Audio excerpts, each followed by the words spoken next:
রাসূলিল্লাহ, তোমরা মুমিনের অন্তর্দৃষ্টিকে ভয় করো, কারণ তারা কি করে?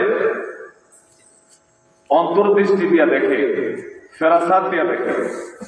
আপনারা ফটোকপি মেশিন দেখছেন না? এক্সরে মেশিন দেখছেন না? এরপরে মেশিনে যে কোনো কাগজপত্র দিলে পরে এটাকে হুবহু আরেকটা কপি করে, এটার নাম কি জানেন? না, ফটোকপি তো আছে, আরেকটা আছে এটাকে স্ক্যানিং করে। কি করে? স্ক্যানিং করে। আল্লাহ পাক রব্বুল আলামিন যারা নাকি কোরআন ও হাদিস শিখেন এবং এই অনুযায়ী ব্যক্তি, পরিবার, সমাজ, রাষ্ট্র পরিচালনা করেন, এই লোকগুলোর মধ্যে আল্লাহ পাক রব্বুল আলামিন ওনাদের অন্তরের মধ্যে এমন একটা পাওয়ার সৃষ্টি করে দেন, এই পাওয়ারটাকে বলা হয় স্পিরিচুয়াল পাওয়ার, আধ্যাত্মিক শক্তি, ইলমে মারিফাত, যেটা আল্লামা আব্দুল গফুর বরিশালী রহমতুল্লাহ আলাইহি করতে পেরেছিলেন, অর্জন করতে পেরেছিলেন। উনি যে কোনো একটা মানুষকে দেখেই, চামড়ার চোখ দিয়ে দেখেই, তার বালেগ হওয়া থেকে শুরু করে তার সামনে অবস্থান পর্যন্ত সমস্ত জীবন, সমস্ত চরিত্র, তার চলাফেরা, উঠা বসা সবকিছু তিনি স্ক্যানিং করে ফেলতে পারতেন। সুবহানাল্লাহ বলবেন না? এমন ব্যাপার কি ছিলেন, একজন আল্লাহর ওলি ছিলেন। আল্লাহু আকবার। আমরা ব্রিটিশ আমলে আমি এক আল্লাহর ওলির জীবনী পড়েছিলাম, যে উনি সেখানে লিখেছেন, এক লেখক লিখেছেন যে ব্রিটিশ আমলের রোগীরা যখন নাকি কোনো ডাক্তারের কাছে যাইতো, আমাদের দেশে এখনো তো কি করে, তাদের বিভিন্ন টেস্ট দেয় না, এক্সরে দেয়, তারপরে ইকো করে, বিভিন্ন রকমের টেস্ট ফেস্ট করে না। কিন্তু দেখা গেল যে এক আল্লাহর ওলির কাছে যাওয়ার পরে উনি তাকে দেখা বলতেন যে তুমি এই গাছের রস, এই গাছের ছাল এবং অমুক অমুক উপাদান তুমি খাও। দেখা গেল যে তার এই কঠিন রোগ, এই ফাটাল ডিজিজ কি হয়ে গেছে, ভালো হয়ে গেছে। এটা পরে গবেষণা করে দেখলো, আল্লাহু আকবার, যে উনি কিভাবে দেখলেন? আমরা টেস্ট করি, আমরা এত টেস্ট করার পরে আমরা যেটা শনাক্ত করতে আমাদের গলত ধর্ম হতে হয়, আর উনি খালি এক নজর চোখ দিয়ে দেখেছে। তখন ওই আল্লাহর ওলি তাকে বলেছিলেন যে আমার রাসূল এই কথা বলেছেন, তোমরা মুমিনের অন্তর্দৃষ্টিকে ভয় করো, কারণ তারা কি করে? ফেরাসাত দিয়া দেখে। সম্মানিত উপস্থিতি, সেই মাপের একজন আল্লাহর ওলি এখানে শুয়ে আছে। আমরা এই প্রজন্ম আল্লাহর ওলি চেনে না, ফেরাসাত চেনে না, ইলমে তাসাউফ চেনে না, ইলমে তরিকত চেনে না। এটা হলো সেই মার্কাজ, যে মার্কাজে আলেমদেরকে বালেগ বানানো হয়। সম্মানিত উপস্থিতি, আপনাদের সামনে এখন আলোচনা নিয়ে আসছেন তরুণ উদীয়মান হাফেজ বক্তা, অত্যন্ত অভিজ্ঞ প্রাজ্ঞ ব্যক্তিত্ব, আমাদের এই ভাইনা হাফেজ মুফতি মাওলানা তাওহীদুল ইসলাম।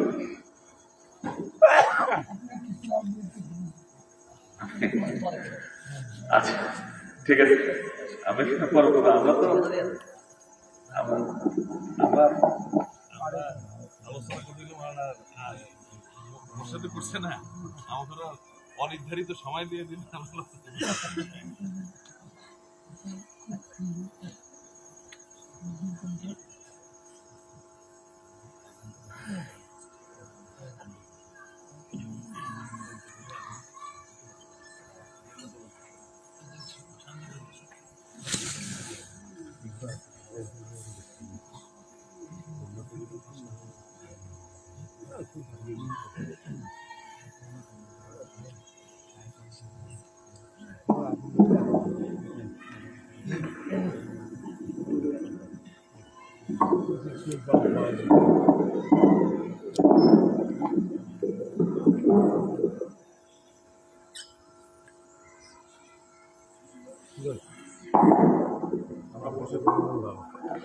السلام عليكم ورحمة الله تعالى وبركاته.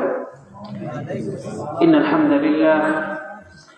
لله نحمده ونستعينه ونستغفره ونؤمن به ونتوكل عليه ونعوذ بالله من شرور أنفسنا ومن سيئات أعمالنا من يهده الله فلا مضل له ومن يضلله فلا هادي له أي فلن تجد له وليا مرشدا ونشهد أن لا إله إلا الله وحده لا شريك له لا نذير له ولا مثيل له ولا مثل له ولا ضد له ولا ند له ونشهد أن سيدنا وسندنا وحبيبنا وحبيب ربنا وطبيبنا وطبيب قلوبنا وأولانا ومولانا محمدا عبد الله ورسوله صلى الله تعالى عليه وعلى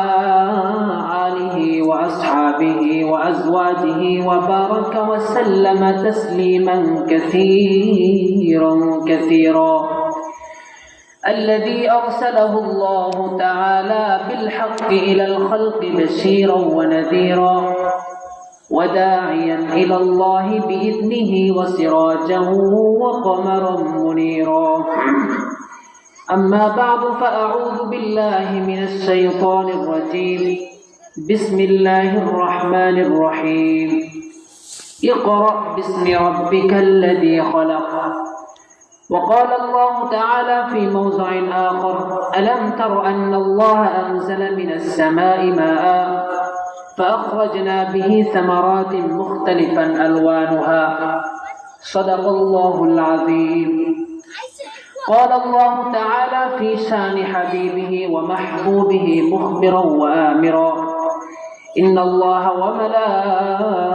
وملائكته يصلون على النبي يا أيها الذين آمنوا صلوا عليه وسلموا تسليما اللهم صل على سيدنا مولانا محمد وعلى آل سيدنا مولانا محمد يا رب صل وسلم دائما أبدا يا رب صل وسلم دائما أبدا على حبيبك خير الخلق كلهم بلغ العلا بكماله كشف الدجى بجماله حسنت جميع خصاله صلوا عليه وآله محبة الشتى شكل كري بلغ العلا بكماله كشف الدجى بجماله حسنت جميع خصاله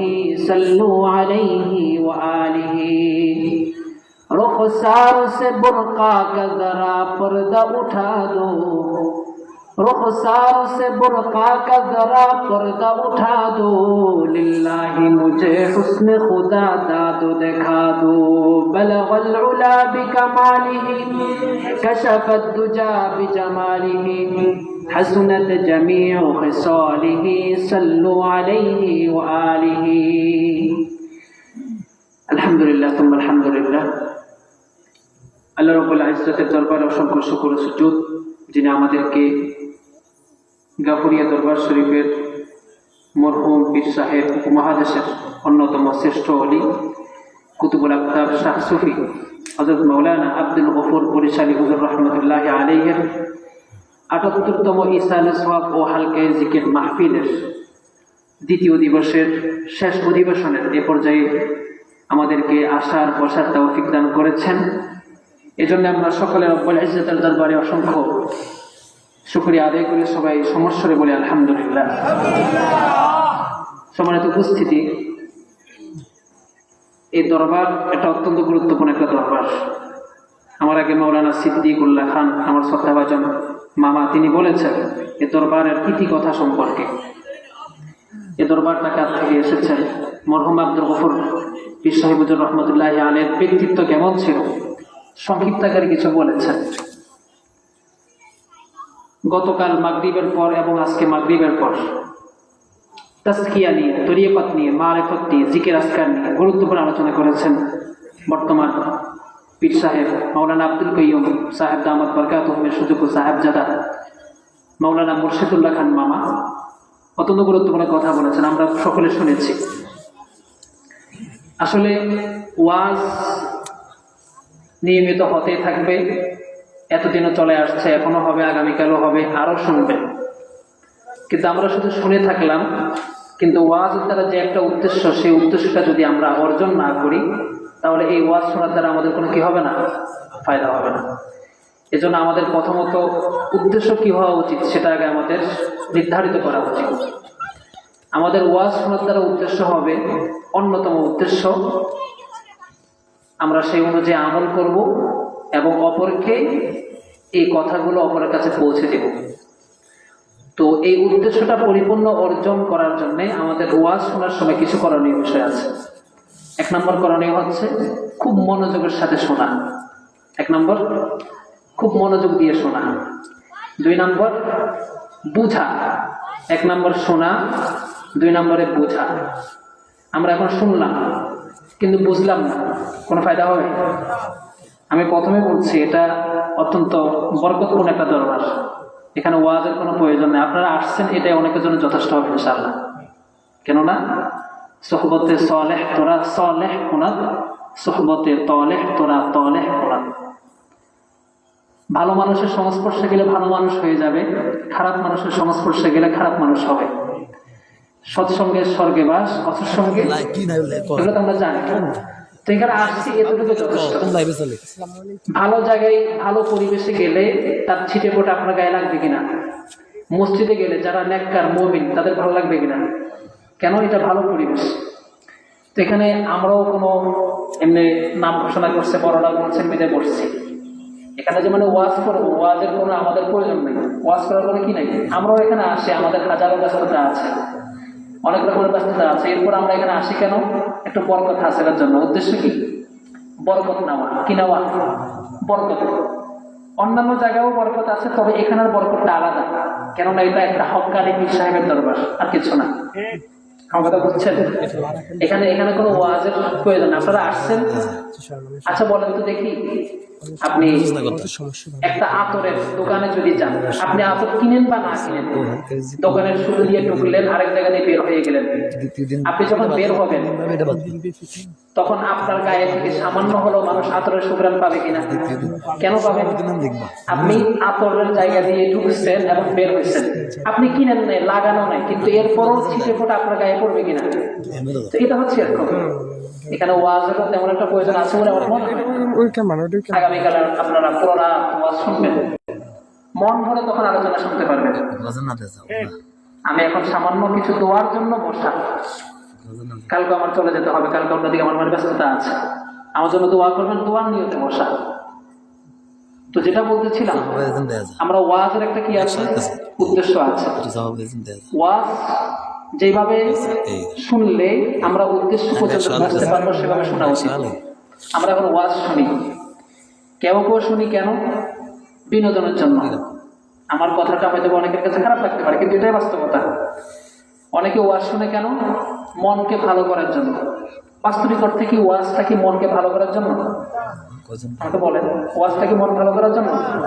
বড় বড় হুজুরদেরকে দাওয়াত দেয় কেন? ওনার ওয়াজটা বেশি ভালো লাগে। বলে যে ওনার ওয়াজ মতো আপনি কতদিন আমল করছেন, বলে যে আমল করি বা না করি ওনার ওয়াজটা খুব ভালো লাগে। মাসিক মদিনার সম্পাদক আল্লামা মহিউদ্দিন খান রহমতুল্লাহ আলী, আপনি চিনবেন মামা, মাওলানা মহিউদ্দিন খান রহমতুল্লাহ আলী, বাংলাদেশের মধ্যে হাতে গোনা যে সমস্ত অন্যতম আলেম দিন ছিল, এর মধ্যে উনি একজন অন্যতম। তিনি বলছেন বাংলাদেশের পাবলিকদের অবস্থা কেমন জানেন? সেটা হচ্ছে, আমি একবার আমার বাড়ির পাশে একটা মাহফিলে গেছি, তখন তো আর এত মানে কারেন্ট ছিল না, হালকা পাতলা আলো ছিল। তিনি বয়ান করছেন, বয়ান করে তিনিও হেঁটে হেঁটে বাড়িতে যাচ্ছেন, যারা শুনছেন তারাও হেঁটে হেঁটে বাড়িতে যাচ্ছেন। এক মুরব্বী আরেক মুরব্বীকে বলতেছে, আজকে যে হুজুরটা বয়ান করছে মাশাআল্লাহ হেভি বয়ান করছে, খুব সুন্দর বয়ান করছে। তখন মহিউদ্দিন খান রহমতুল্লাহ বলতেছেন, ঠিক আছে, ওরা যেহেতু বলতেছে খুব সুন্দর বয়ান করছে, আমি একটু ওদের একটু যাচাই বাছাই করি কতটুকু শুনছে বয়ান।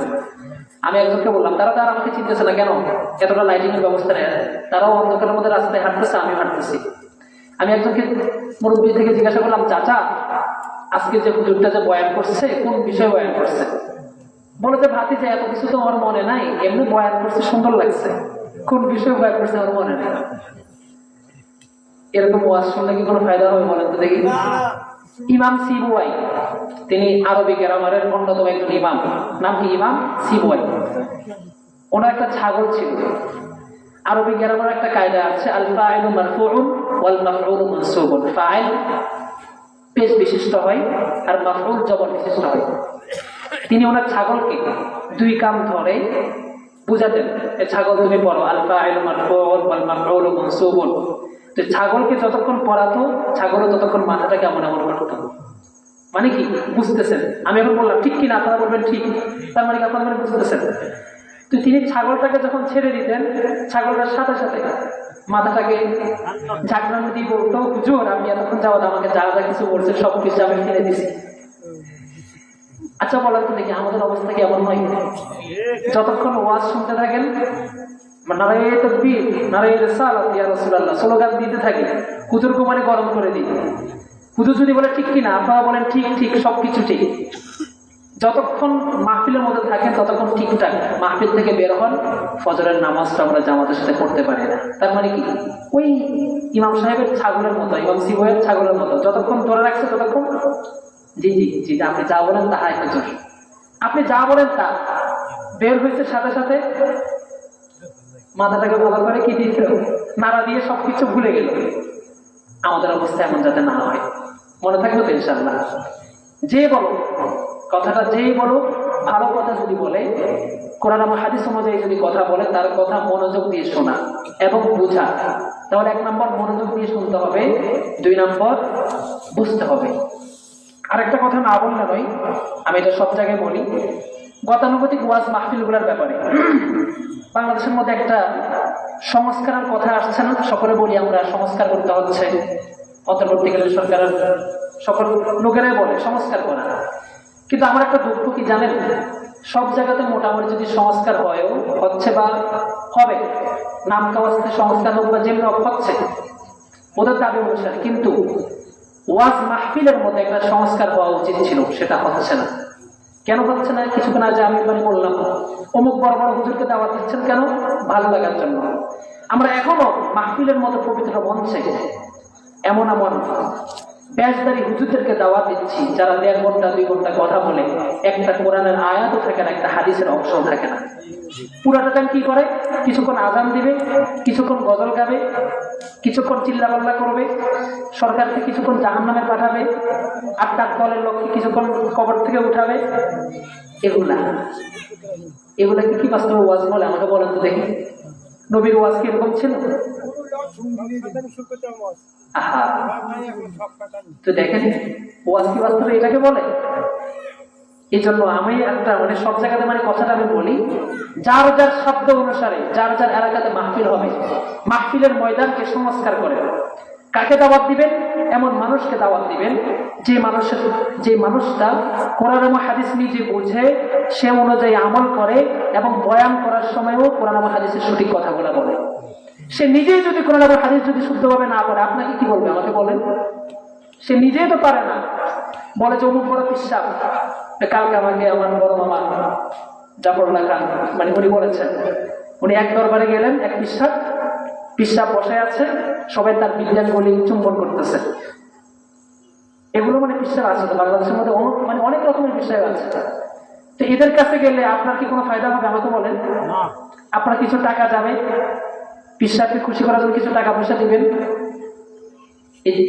এই জন্য আমাদের মাহফিলের ময়দানটাকে, এই পবিত্র মঞ্চটাকে কি করা? সংস্কার করা। যাকে তাকে দাওয়াত না দেওয়া, যাকে তাকে এই পবিত্র মঞ্চের মধ্যে সুযোগ না দেওয়া। তুমি কোরআনের হাদিস পারো, ঠিক আছে, তোমাকে ওয়েলকাম। তুমি পারো না, তোমাকে ধন্যবাদ, চলে যাও এখান থেকে, তোমার দরকার নেই। এই জন্য আমরা আমাদের এখানের মধ্যে অনেক জায়গা থেকে, ময়মনসিংহ থেকে লোকেরা আসছেন, সম্মান মেহমানরা ময়মনসিংহ থেকে এসেছেন, রংপুর থেকে এসেছেন, কুমিল্লা থেকে আসছেন, আর অনেক জায়গা থেকে আসবেন। যার যার এলাকাতে আমরা পারি মাহফিলের ময়দানটাকে আমরা সংস্কার করি। মাহফিলটা বাংলাদেশের একটা ঐতিহ্য, এই ঐতিহ্যকে আমাদের ধরে রাখতে হবে। তবে ঐতিহ্যের মধ্যে কিছু ভাইরাস ঢুকেছে, ভাইরাস থেকে এই ঐতিহ্যকে আমাদের ক্লিন করতে হবে, পরিষ্কার করার চেষ্টা করতে হবে। এই জন্য আমরা আমাদের সাধ্য অনুযায়ী আমরা এই পবিত্র ময়দানকে কি করবো? সংস্কার করবো। পারবো তো ইনশাআল্লাহ? তো যাই হোক, অনেকগুলো কথাবার্তা হয়ে যাচ্ছে। আমি বললাম যে ওয়াজ করার জন্য বসি নাই, দোয়া নেওয়ার জন্য বসছি, আর কিছু মনের আকুতি জানানোর জন্য বসছি। আল্লাহ পাক রব্বুল আলামিন আমাদেরকে সঠিক বুঝ দান করুন। আমি সংক্ষিপ্ত একটা বিষয়কে সামনে রেখে আলোচনা করার ইচ্ছা করেছি। আল্লাহ পাক রব্বুল আলামিন যদি তৌফিক দেন আমি ওই বিষয়টা নিয়ে আলোচনা করব। বিষয়টা হচ্ছে শিক্ষা। বিষয়টা কি? যেহেতু এখানে একটা মাদ্রাসা আছে আর আমরা সবাই এখানে এসেছি কেন? শিক্ষার জন্য। কেন আসছি বলেন? এখানে অন্য কোনো উদ্দেশ্য থেকে হয়তো আসার নেই। কেন আসছেন? শিক্ষার জন্য কিনা? আচ্ছা, আমি তো এই বিষয়ে আলোচনা করতেছি। আমরা এখানে কেন আসছি? শিখতে আসছি কিনা? শিখবো, নামাজ শিখবো, কোরআন শিখবো, হাদিস শিখবো, তাই তো? এই জন্য আমি শিক্ষা নিয়ে আলোচনা করার নিয়ত করেছি। আর পাশাপাশি এখানে একটা মাদ্রাসাও আছে। প্রথম কথা, ভূমিকা স্বরূপ যেটা বলতে হয়, শিক্ষার গুরুত্ব সম্পর্কে যদি আমরা বলি, আমরা একটা উদাহরণ যদি দিই, এটা থেকে মানে বুঝে নিতে পারবো কোরআন এবং হাদিসের শিক্ষার গুরুত্ব কত বেশি। রাসূল আকরাম জনাব মুহাম্মদ রাসূলুল্লাহ সাল্লাল্লাহু আলাইহি সাল্লামের কাছে আল্লাহ পাক রব্বুল আলামিনের পক্ষ থেকে যে ওহীটা পাঠানো হয়েছে, ওহী, সেই ওহীটা কি বিষয়ে ছিল আপনারা জানেন? প্রথম ওহী কি বিষয় ছিল? ইকরা। কি বিষয় ছিল? আল্লাহ পাক বলেছেন, ইকরা বিসমি রাব্বিকাল্লাযী খালাক, খালাকাল ইনসানা মিন আলাক, ইকরা ওয়া রাব্বুকাল আকরাম আল্লাযী আল্লামা বিল কলম আল্লামাল ইনসানা মা লাম ইয়ালাম। প্রথম কথা ইকরা, পড়ো, পড়ো। কি বলেছেন? পড়তে বলেছেন, তার মানে শিখতে বলেছেন। তাহলে এর থেকে আমরা বুঝে নিতে পারি শিক্ষার গুরুত্ব কোরআন এবং হাদিসের দৃষ্টিতে কম না বেশি? শুধু বেশি না, অনেক বেশি। তাহলে রাসূলুল্লাহ সাল্লাল্লাহু আলাইহি ওয়াসাল্লামকে আল্লাহ তাআলা সর্বপ্রথম ওহীটা কি বিষয়ে পাঠিয়েছেন? শিক্ষা বিষয়ে। এজন্য আমি শিক্ষা নিয়ে সংক্ষিপ্ত আকারে কয়েকটা কথা বলে আমি আলোচনা নিতে যাবো ইনশাআল্লাহ। শিক্ষার গুরুত্ব কোরআন এবং হাদিসে অনেক বেশি। আমরা একটা কথা বলি, শিক্ষা জাতির মেরুদণ্ড। আপনার মেরুদণ্ড, আপনার শরীরের মেরুদণ্ড যদি ভেঙে যায়, আপনার শরীরটা কি আর টিকে থাকবে? এভাবে যে জাতির মধ্যে শিক্ষা থাকবে সেই জাতি টিকে থাকবে, যে জাতির মধ্যে শিক্ষা থাকবে না সেই জাতি ভেঙে যাবে, ধ্বংস হয়ে যাবে, নষ্ট হয়ে যাবে। শিক্ষার গুরুত্ব এত বেশি।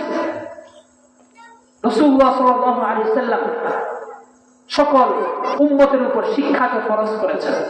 আমরা জানি নূরানের বাচ্চারা একটা হাদিস সবসময় পড়ে, তালাবুল ইলমি ফরিয়দাতুন আলা কুল্লি মুসলিমিন ওয়া মুসলিমা। অর্থটা কি? প্রত্যেক মুসলিম নরনারীর উপর দ্বীনি শিক্ষা অর্জন করা ফরজ। ফরজের বাংলা অর্থ কি? ফরজটা থেকে আরবি শব্দ। ফরজকে বাংলাতে কি বলে?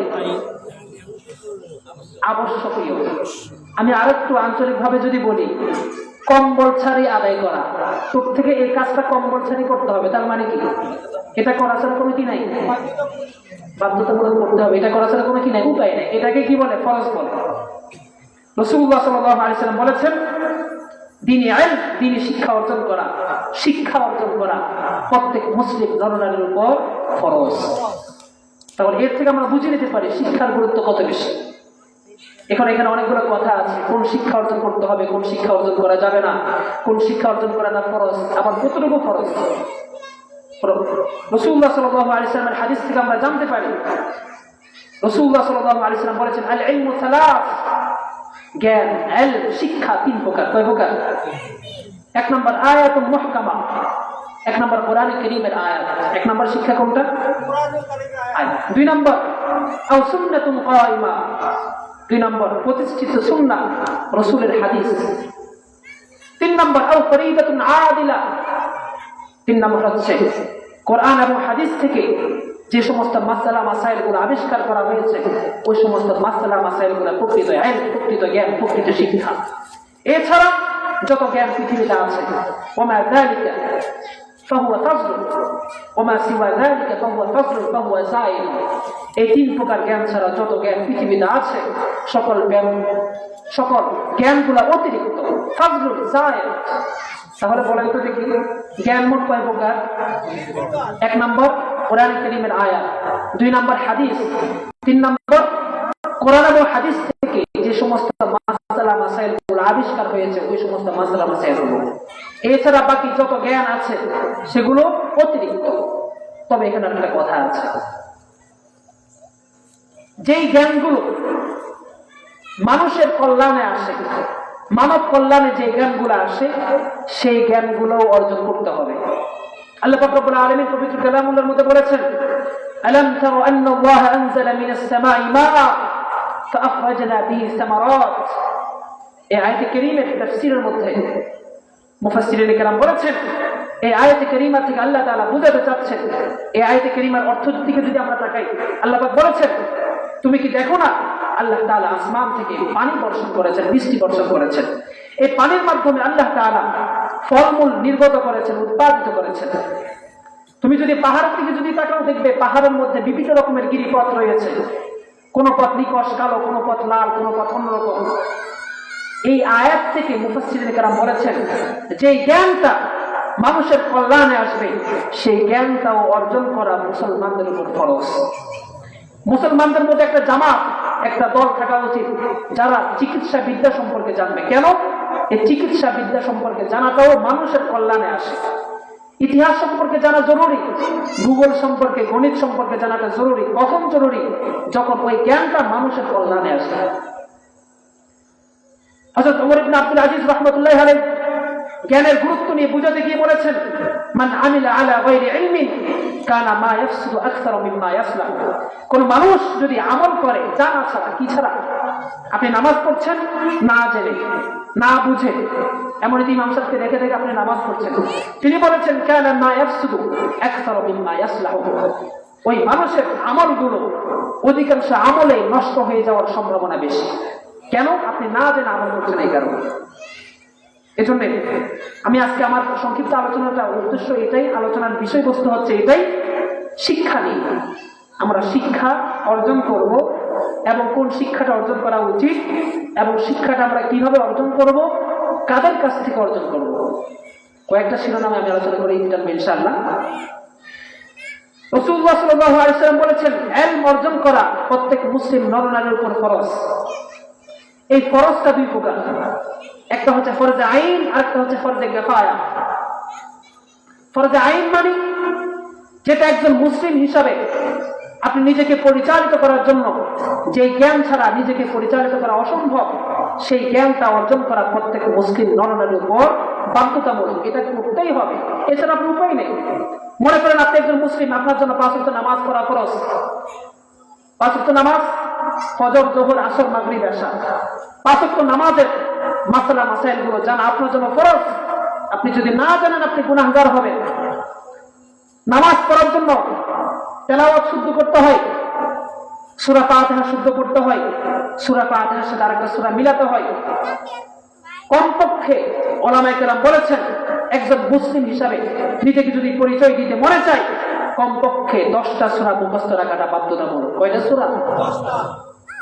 তাহলে রাসূলুল্লাহ সাল্লাল্লাহু আলাইহি সাল্লামের হাদিস থেকে আমরা জানতে পেরেছি, ইলম অর্জন করা, শিক্ষা অর্জন করা ফরজ। ফরজের মধ্যে দুইটা ভাগ, একটা হচ্ছে ফরজে আইন, আরেকটা হচ্ছে ফরজে কিফায়া। ফরজে আইন মানে যেটা ব্যক্তিগত ফরজ। কি ফরজ? ব্যক্তিগতভাবে যেটা ফরজ। ফরজে আইনের বাংলা অর্থ কি? ব্যক্তি হিসাবে, ব্যক্তি হিসাবে প্রত্যেক জনের জন্য যেটা ফরজ সেটাকে বলা হয় ফরজে আইন। আপনি একজন ব্যবসায়ী, আপনি দোকানদার, আপনি ব্যবসা বাণিজ্য কিভাবে করবেন এই ব্যাপারে ইসলাম আপনাকে কি বলে, এই ব্যাপারে আপনার মাসালা মাসাইল গুলো জানা, এই ব্যাপারে আপনার শিক্ষা অর্জন করাটা ফরজ। এটাকে বলা হয় ফরজে আইন। আপনি একজন চাকরিজীবী, আপনি একজন মজদুর, আপনি একজন শ্রমিক, আপনি একজন কৃষক, এই ব্যাপারে ইসলামের দিক নির্দেশনা কি, এই ব্যাপারে আপনার জানাশোনা করাটা, এই ব্যাপারে আপনার শিক্ষা অর্জন করাটা ফরজ। এটা কি ইমাম আবু হানিফা রাহমাতুল্লাহি আলাইহি বলেছেন, ইলমুল আহওয়াল। আপনি যে যে হালতে আছেন সেই হালতের জ্ঞান অর্জন করাটা আপনার জন্য ফরজ, বাধ্যতামূলক। আরেকটা জ্ঞান, ফরজের আরেকটা প্রকার হচ্ছে ফরজে কিফায়া। ফরজে কিফায়া মানে সমষ্টিগতভাবে ফরজ। ফরজে কিফায়া মানে কি? আমারও প্রাণ ধরে গেছে, বেশিক্ষণ না, আপনারা সবাই গেলাম তো, সংক্ষিপ্ত আকারে আলোচনা করি ইনশাআল্লাহ। আমার আজকের সম্মানিত সভাপতি আমার নানা জান মৌলভী আব্দুল সালাম সাহেব, তিনি আখেরি মোনাজাত করবেন ইনশাআল্লাহ। ওনার মোনাজাতের মধ্য দিয়ে আমরা আজকের দ্বিতীয় দিবসের প্রোগ্রামের সমাপ্তি করব ইনশাআল্লাহ। 2 নম্বর ফরজ, ফরজে কিফায়া। ফরজে কিফায়া মানে সমষ্টিগতভাবে ফরজ। আপনার জন্য ব্যক্তিগতভাবে ফরজ নয়, বাধ্যতামূলক নয়, তবে সকলে মিলে এই জ্ঞান অর্জন করাটা ফরজ। কিরকম? আমরা কোরআনে কারীম থেকে জানতে পেরেছি, فلولا نفر من كل فرقة منهم طائفة ليتفقهوا في الدين ولينذروا قومهم إذا رجعوا إليهم لعلهم يحذرون। প্রত্যেকটা জাতির মধ্যে, প্রত্যেকটা গ্রুপের মধ্যে এমন একটা দল থাকা উচিত যে দল কোরআন এবং হাদিস সম্পর্কে গভীর জ্ঞান অর্জন করেছে। তাহলে এটাকে বলা হয় ফরজে কিফায়া। এই মাদ্রাসাগুলো ফরজে আইন এবং ফরজে কিফায়া উভয় প্রকারের জ্ঞান যাতে যথাযোগ্যভাবে সবাই যাতে অর্জন করতে পারে সেই কাজটা আঞ্জাম দিয়ে যাচ্ছে। মনে করেন আপনার এলাকার একটা ছেলে, আপনার ভাতিজা, আপনার এলাকার নাতি, সে মাদ্রাসাতে গেছে। কেন গেছে? শিক্ষা অর্জনের জন্য। কেন গেছে? এখন এই ছেলেটাকে তার পড়ালেখা শুরু থেকে জীবনের শেষ পর্যন্ত সে যতদিন না আলেম হচ্ছে, সে আলেম হওয়া পর্যন্ত তার উপর খোঁজখবর রাখা শুধু কি একজনের দায়িত্ব নাকি পুরো এলাকাবাসীর দায়িত্ব? এটাকে বলা হয়ে থাকে ফরজে কিফায়া। এটাকে বলা হয়ে থাকে ফরজে কিফায়া, সমষ্টিগতভাবে ফরজ। আপনার নাতি মাদ্রাসায় গেছে কেন? জ্ঞান অর্জন করার জন্য, আলেম হওয়ার জন্য। যেহেতু প্রত্যেকটা গ্রুপের মধ্যে, প্রত্যেকটা জনগোষ্ঠীর মধ্যে একজন করে আলেম থাকাটা বাধ্যতামূলক। কোন জনপদের মধ্যে একজনও যদি আলেম না থাকে সকলে গুনাহগার হবে, সকলে অপরাধী সাব্যস্ত হবে। তাহলে একজনকে আপনি যে আলেম বানাতে যে পাঠিয়েছেন, শেষ আলেম হওয়া পর্যন্ত তার উপর সম্পূর্ণ খোঁজখবর রাখার দায়িত্ব শুধু আপনার একার নাকি এলাকাবাসী সকলের? সকলে যদি খোঁজখবর যদি না রাখেন সকলে গুনাহগার হবেন। এটাকে বলা হয় ফরজে কিফায়া। বুঝতে পারছেন তো? একটা হচ্ছে ফরজে আইন, ব্যক্তিগতভাবে শিখা, আরেকটা হচ্ছে ফরজে কিফায়া, সমষ্টিগতভাবে ফরজ। এটা আপনি সকলের। আচ্ছা বলেন তো দেখি, আমরা যদি এখানের মধ্য থেকে একজনকে ইউনুসের কাছে পাঠাইলাম, ইউনুসের কাছে আমরা পাঠাইলাম, তিনি একজন মানে আমাদের সকলের প্রতিনিধি। এখন তাকে পাঠানোর জন্য যা যা ব্যবস্থা করা উচিত সবগুলা কি ব্যবস্থা শুধু একজন করবে নাকি সকলে মিলে করব? আমার কথা বুঝেন না? মনে হয় বড় কোনো অফিসারের কাছে আমরা একজনকে পাঠাইলাম এলাকাবাসীর একটা সমস্যার সমাধানের জন্য। এলাকাবাসীর একটা ব্রিজ লাগতেছে, একটা কল লাগতেছে, কোন একটা প্রয়োজন হচ্ছে, তাকে আমরা পাঠালাম আমাদের পক্ষ থেকে। তাহলে তার সম্পর্কে খোঁজখবর রাখা, তার আসা যাওয়ার ব্যবস্থা করা, নাস্তা পানির ব্যবস্থা করা শুধু কি একজন করবে নাকি সকলে মিলে করবে? সেম টু সেম ফরজে কিফায়া। ইলমটাও এরকম। আপনি একজনকে, আপনার সন্তানকে আপনি মাদ্রাসাতে পাঠিয়েছেন পড়ালেখার জন্য, আপনি পাঠিয়েছেন, সে পড়ালেখা শেষ করা পর্যন্ত তার উপর খোঁজখবর রাখাটাও আপনাদের সকলের উপর দায়িত্ব। এটাকে বলা হয় ফরজে কিফায়া। বুঝতে পারছি? তাহলে একটা হচ্ছে ফরজে আইন, আরেকটা হচ্ছে ফরজে কিফায়া। এখন কথা হচ্ছে আমরা কিভাবে শিখব? আমাদের তো অর্জন করতে হবে, তাই না? এবং কাদের থেকে শিখব? এরপর আমি আলোচনার কিছুটা ইনশাআল্লাহ, লম্বা করে আলোচনা না। আমরা কিভাবে অর্জন করব? আমরা শিক্ষাটা দুই ভাবে। কয়ভাবে? একটা হচ্ছে শোনার মাধ্যমে, আরেকটা হচ্ছে পড়ালেখার মাধ্যমে। একটা হচ্ছে কিভাবে শুনবো, আরেকটা হচ্ছে পড়ালেখা করব। কয়ভাবে শিখব? কয়ভাবে? আমরা যে এখানে সবাই যে আসছি, কয় নম্বর পদ্ধতিতে জ্ঞান অর্জন করার জন্য আসছি? এক নম্বর পদ্ধতি, শোনার মাধ্যমে। কিভাবে? তাহলে আমরা এখানে বড় বড় আলেমরা আসছেন, তারা বলবেন, আমরা শুনবো। এই শোনার মাধ্যমে আমরা জ্ঞান অর্জন করছি। তবে এখানে একটা কথা আছে, যাত্রার কাছ থেকে জ্ঞান অর্জন করা যাবে না, যাত্রার কথা শোনা যাবে না। ইমাম ইবনে সিরিন রাহমাতুল্লাহি আলাইহি বলেছেন, ইন্না হাযাল ইলমা দীনুন ফানজুরু আম্মান তাখুযুনা দীনাকুম। তিনি বলেছেন নিশ্চয় এই ইলম, এই শিক্ষা, কোরআন এবং হাদিসের শিক্ষাটাই প্রকৃত দ্বীন, প্রকৃত ধর্ম। ফানজুরু, তোমরা খেয়াল করো, তোমরা খুব যাচাই বাছাই করো, আম্মান তাখুযুনা দীনাকুম, তোমরা কার কাছ থেকে দ্বীন অর্জন করতেছো, দ্বীন শিখতেছো, দ্বীন নিচ্ছ। তাহলে এর থেকে আমরা কি বুঝতে পারি? যাত্রার কাছ থেকে কি ধর্ম শেখা যাবে? যাত্রার কাছ থেকে কি দ্বীন নেওয়া যাবে? যাকে তাকে কি নিজের পীর সাহেব বানানো যাবে? এখন তো আজকাল বাংলাদেশের মতো পীর সাহেবের অভাব আছে। আপনারা তো চট্টগ্রামের দিকে গেলে বুঝবেন, আমি তো আছি।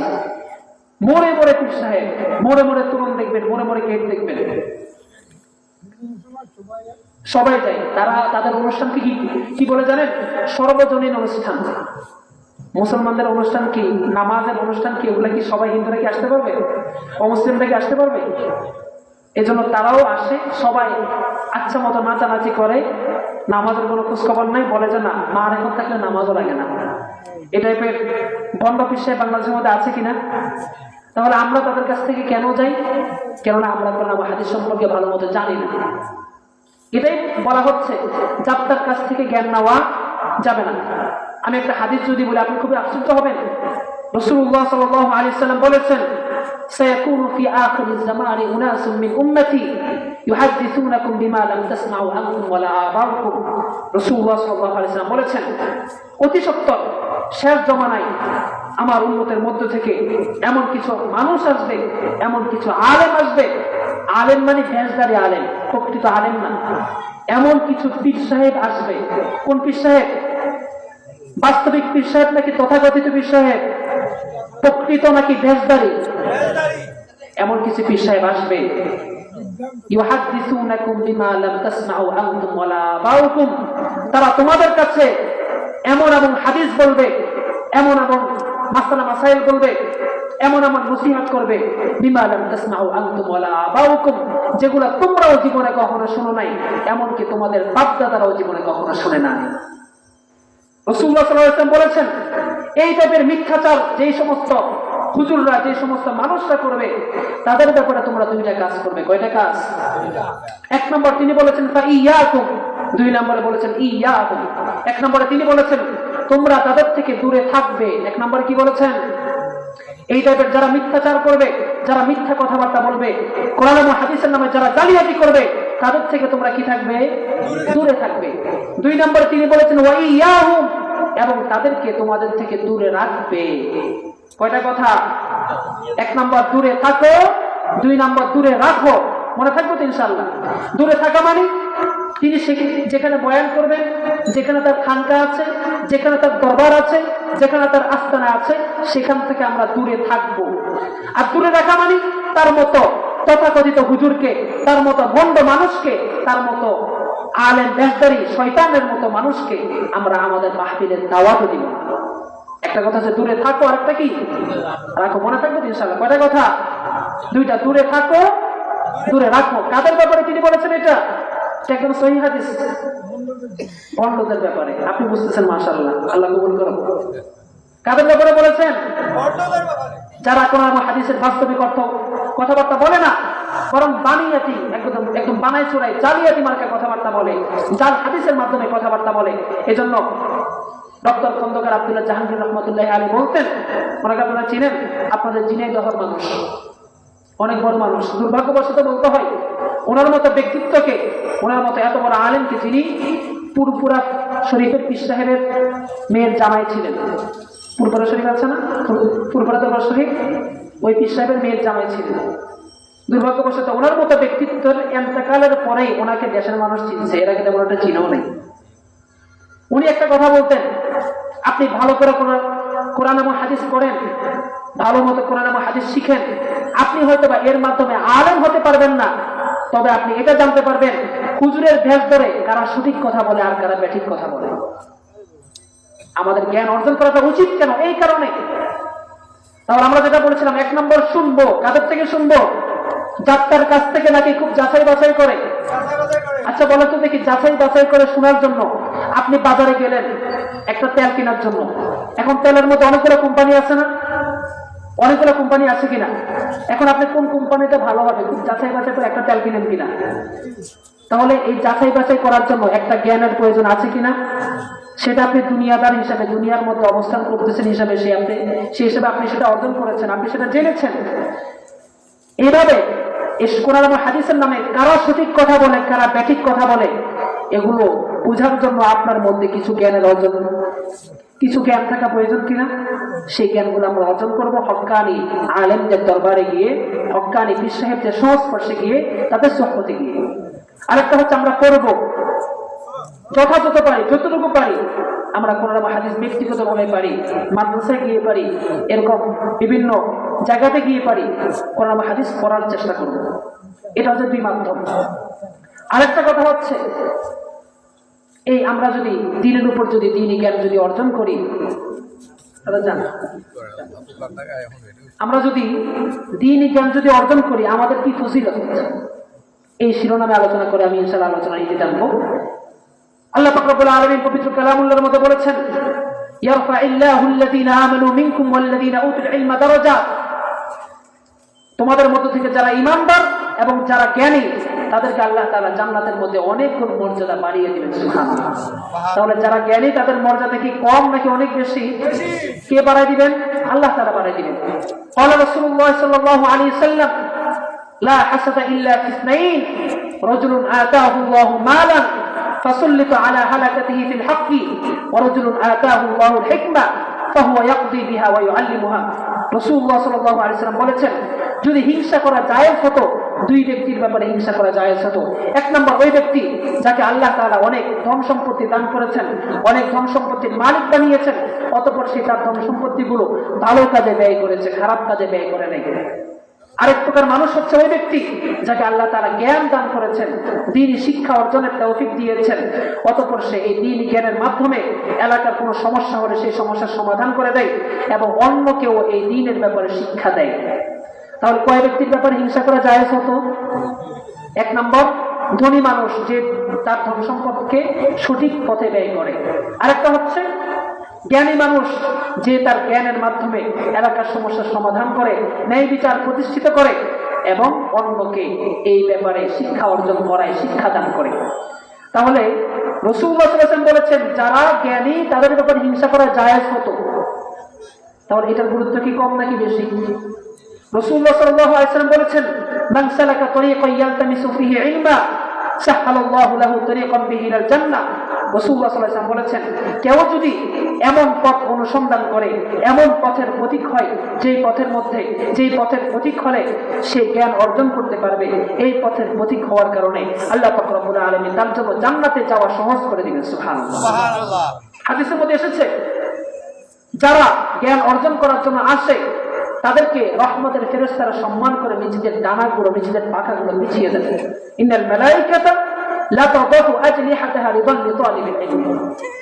যারা জ্ঞান অর্জন করে, মনে করেন আপনারা সুদূর ময়মনসিংহ থেকে, রংপুর থেকে, কুমিল্লা থেকে, বিভিন্ন জায়গা থেকে জ্ঞান অর্জন করতে এসেছেন, আপনাদের ব্যাপারে বলা হচ্ছে যারা জ্ঞান অর্জন করতে আসবে, আল্লাহ পাক রব্বুল আলামিনের রাসূল জনাব মুহাম্মদ রাসূলুল্লাহ সাল্লাল্লাহু আলাইহি ওয়াসাল্লাম বলেছেন, যারা জ্ঞান অর্জন করার জন্য আসবে পুরো পৃথিবীবাসী তাদের জন্য রহমতের দোয়া করে।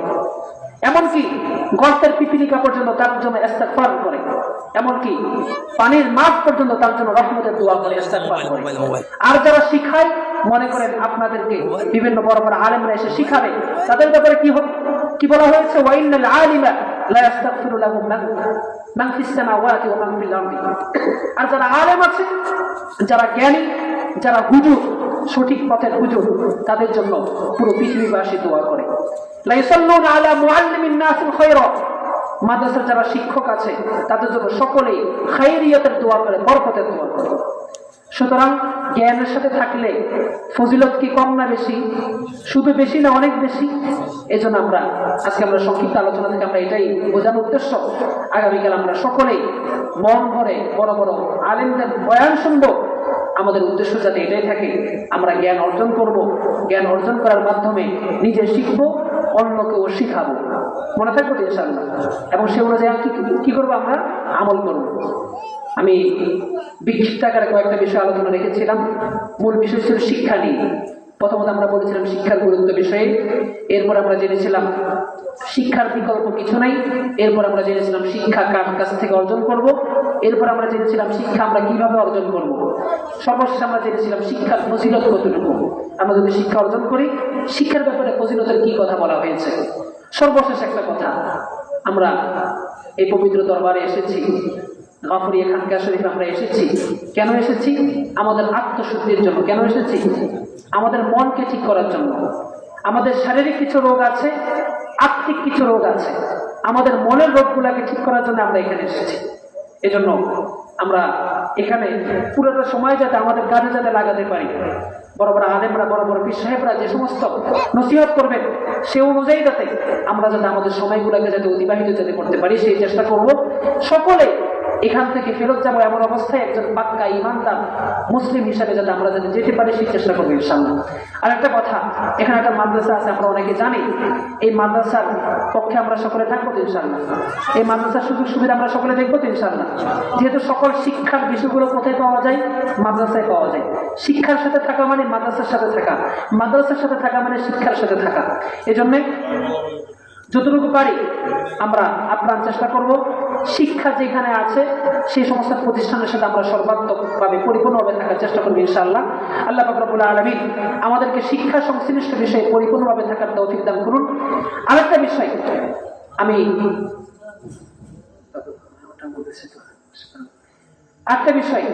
আমরা এখানের মধ্যে এসেছি, এই মাহফিলটার একটা নাম হচ্ছে হালকায়ে জিকির মাহফিল। কি মাহফিল? হালকায়ে জিকির। কি মাহফিল?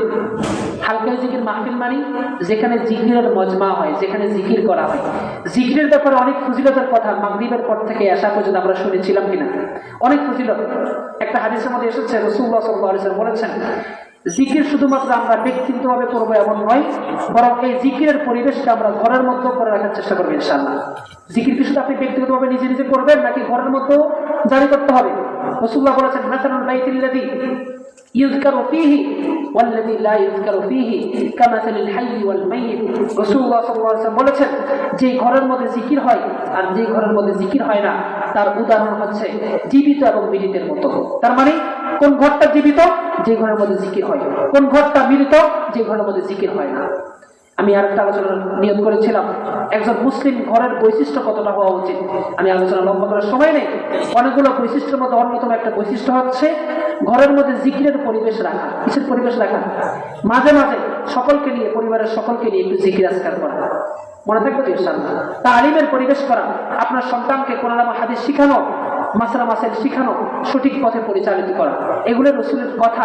রাসূলুল্লাহ সাল্লাল্লাহু আলাইহি ওয়াসাল্লাম বলেছেন, আতিবু আওলাদাকুম আলা খিসালিন সালাস, আলা হুব্বি নবিয়িকুম ওয়া হুব্বি আহলি বাইতিহি ওয়া আলা কিরাআতিল কুরআন ফাইন্না হামালাতাল কুরআনি মা আমবিয়াইহি ওয়া আসফিয়াইহি। রাসূলুল্লাহ সাল্লাল্লাহু আলাইহি ওয়াসাল্লাম বলেছেন, তোমরা তোমাদের সন্তানকে তিনটা বিশেষ শিক্ষা দান করো। এক নম্বর, তোমাদের সন্তানরা যাতে নবীকে যাতে মহাব্বত করে। দুই নম্বর, নবীর পরিবারকে তারা যাতে মহাব্বত যাতে করে।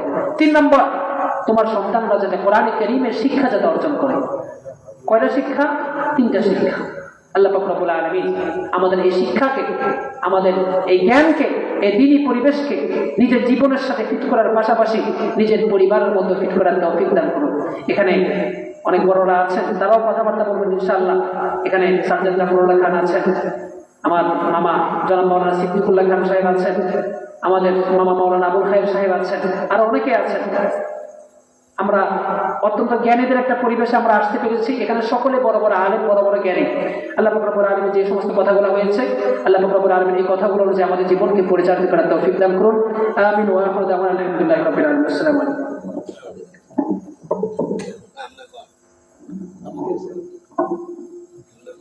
সম্মানিত উপস্থিতি, আসলে আমরা কেউ না উঠি, আমি সংক্ষেপে শেষ করব। আমাকে অনুরোধ করা হয়েছে আরো কিছু বলার জন্য। তো সম্মানিত উপস্থিতি, হাফেজ হযরত মাওলানা মুফতি তাওহীদুল ইসলাম সাহেব বড় বড় মজমাতে সম্মেলনে আলোচনা করেন। সাধারণত ভালো মানের বক্তা যারা, আমাদের মতো সোনকঠি অল্প পরিসরে যারা আলোচনা করি, যারা বড় পরিসরে আলোচনা করে, তাদের এই ছোট পরিসরে আলোচনা আসে না। তারপর অত্যন্ত সংক্ষেপে, অত্যন্ত কোরআন ও হাদিসের উপরে, ইলমে দ্বীনের উপরে আমাদের কি করণীয়, আকলমানরা ইশারা পৌঁছাচ্ছে। একটা কথা আছে, যারা জ্ঞানী মানুষ অল্প কথাই বুঝে, আর তরকারির মতো তরকারি গুলো নাকি অল্প জালে সিজে। সে যাই হোক, সম্মানিত উপস্থিতি, আমি আমার মামাকে আন্তরিক ধন্যবাদ জানাই সংক্ষেপে আলোচনা রাখার জন্য। সম্মানিত উপস্থিতি, জিকিরের উপরে, জিকিরের ফজিলতের উপরে আপনারা মাগরিবের পর থেকে ঈশা অবধি আপনারা শুনেছেন। আর জিকির শব্দের অর্থ কি? জিকির শব্দের অর্থ হচ্ছে আল্লাহ পাক রব্বুল আলামিনকে স্মরণ করেন।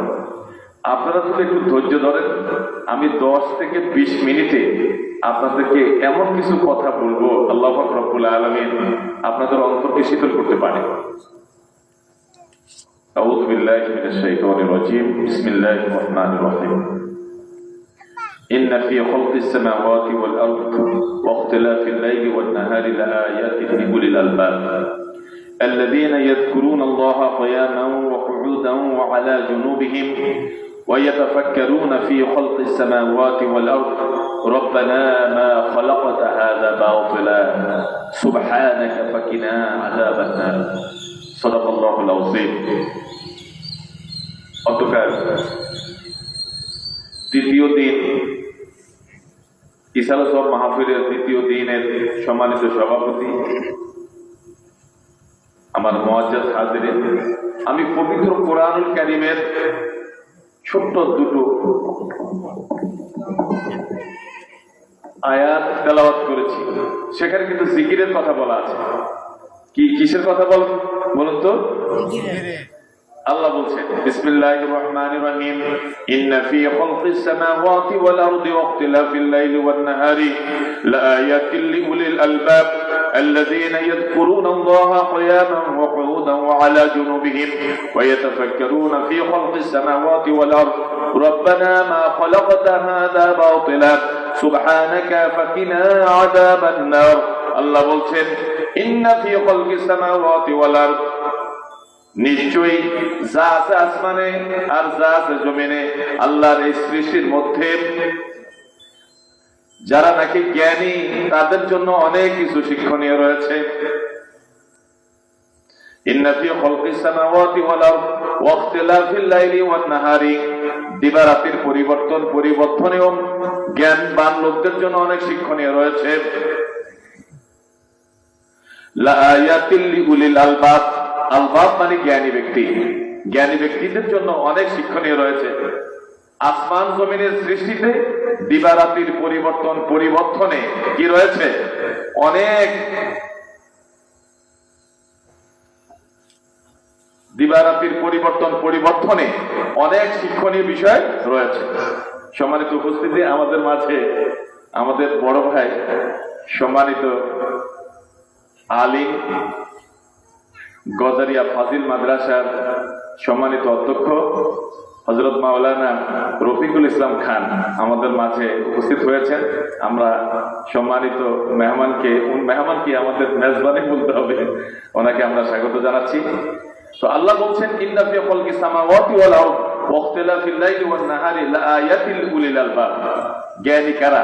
আল্লাহ বলছেন الذين يذكرون الله قياما وقعودا وعلى جنوبهم ويتفكرون في خلق السماوات والأرض الذين يذكرون الله, যারা জিকির করেন কিয়ামান দাঁড়ানো অবস্থায়, কউদান বসা অবস্থায়।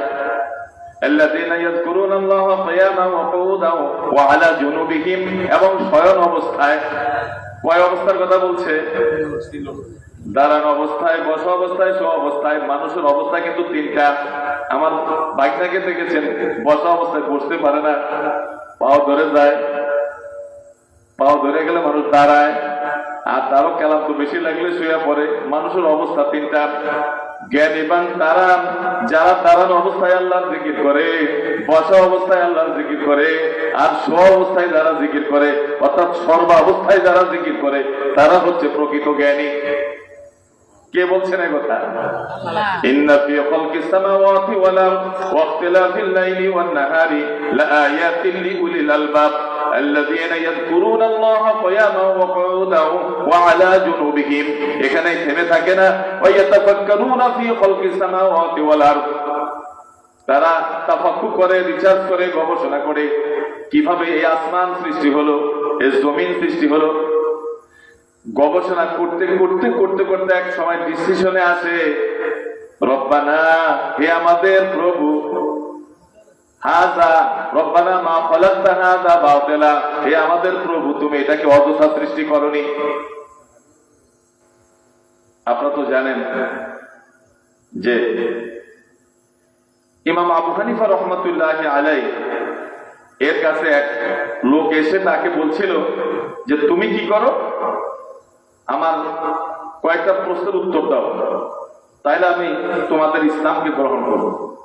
কিন্তু সে কোরআন হাদিসের কোন যুক্তি মানতে সে কিনা রাজি না। সে করলো কি, ইমাম আবু হানিফা রহমতুল্লাহ আলাইহি চিন্তা করলেন যে যেমন কুকুর তেমন মুগুর হইতে হয়, আমি এর স্বাভাবিক কথায় তারা যখন বুঝাইতে পারছি না তাহলে এর সাথে পরে আলাপ করব। উনি বললেন যে ঠিক আছে, আগামী রোববার গাফুরিয়া দরবারে তোমার সাথে আমার কথা হবে। খুব খেয়াল করে কথাটা শুনতে হবে। এরপরে ঠিক আছে, রোববার কয়টায়? রোববার 12টায়। ইমাম আবু হানিফা রহমতুল্লাহ আলাইহি ধরেন বাড়ি থেকে 12টায় আসার জন্য ধরেন 8টায় রওনা দিচ্ছে। আসার পরে উনি একটু দেরি করেই আসলেন, ইচ্ছা করে দেরি করে আসলেন। আসার পরে দেখা গেল উনি আস্তে আস্তে 3টায় আসছেন। কিন্তু যেই লোকটা ইমাম আবু হানিফা রহমতুল্লাহ আলাইহির সাথে বচসা হয়েছিল, কথা কাটাকাটি হয়েছিল, সে বলেছিল, অপেক্ষা করতে করতে অস্থির হয়ে গিয়েছিল। কারণ একটা কথা আছে, আরবিতে একটা কথা আছে, আল ইন্তেজারু আসাদ্দু মিনাল মউত, কখনো কখনো অপেক্ষা মউতের চাইতেও কষ্টকর। ওই লোকটা উসখুস করতেছিল, আপিস করতেছিল, কখন হুজুর আসবে তার সাথে কথা বলবো। 12টার লোক কয়টায় আসছে? 3টায়। আসার পরে জিজ্ঞাসা করলেন, আশ্চর্য ব্যক্তি আপনি 12টায় বললেন, আসছেন কয়টায়? 3টায়। এরপরে বললেন যে ভাই আমি তো আসলে যথাসময়ে রওনা দিছি, আপনি আমার বন্ধু, আমি কেন এত দেরি করলাম? 12টার মানুষ 3টায় কেন আসলাম? আমাকে জিজ্ঞাসা করবেন না? হ্যাঁ বলেন কি কারণে আপনি এত দেরি করলেন, আমার এত কষ্ট দিলেন?